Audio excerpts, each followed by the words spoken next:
The cabin wasn't just a building. It was my grandfather's legacy. Built by hand in 1932 from pine he felled himself, it sat tucked between tall oaks on 3 acres of land, just outside the newly expanded Fairview Shores HOA boundary.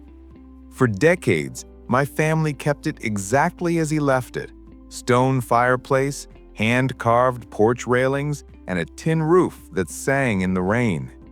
It was where my parents got engaged, where I learned to fish in the nearby creek, and where my grandfather spent his last summer. Then, one cold January afternoon, I came back from a week-long business trip to find bright orange demolition notice stapled to my cabin door. At the bottom, Fairview Shores HOA. Karen Bloom, the HOA president, claimed the cabin was a safety hazard, non-compliant with architectural guidelines, and on land that should be integrated into HOA community green space. The kicker? She had already scheduled a bulldozer for the following Friday. I called her immediately.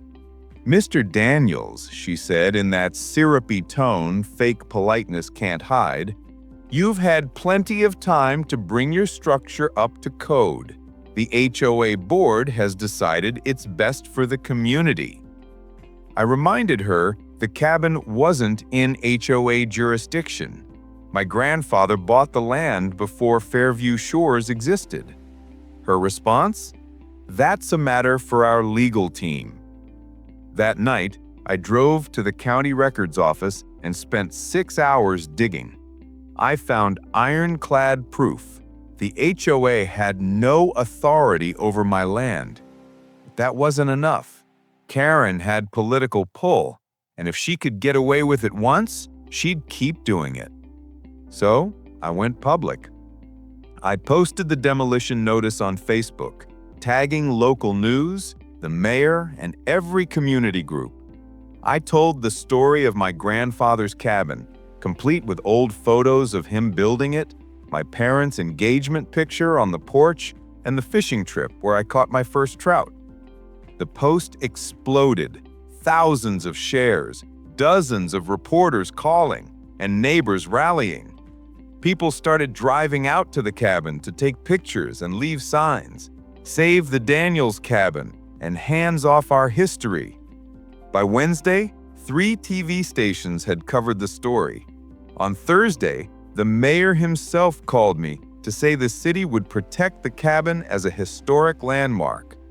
When Karen showed up Friday morning with her bulldozer crew, she found not an empty lot, but a wall of over 200 people.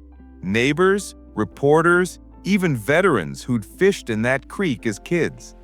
Police officers stood on the porch, arms crossed, enforcing the city's new order: no demolition allowed. Karen tried to push past the crowd, screaming about eyesores and property values. Cameras caught every second. Within a week, she was voted out of her position, and the HOA was under investigation for multiple overreach cases. The cabin? It's still here, and now it's protected by law. And every summer, we host a community barbecue on the very porch she tried to erase. I am Liam, and trust me, the next HOA story is even worse. Subscribe now.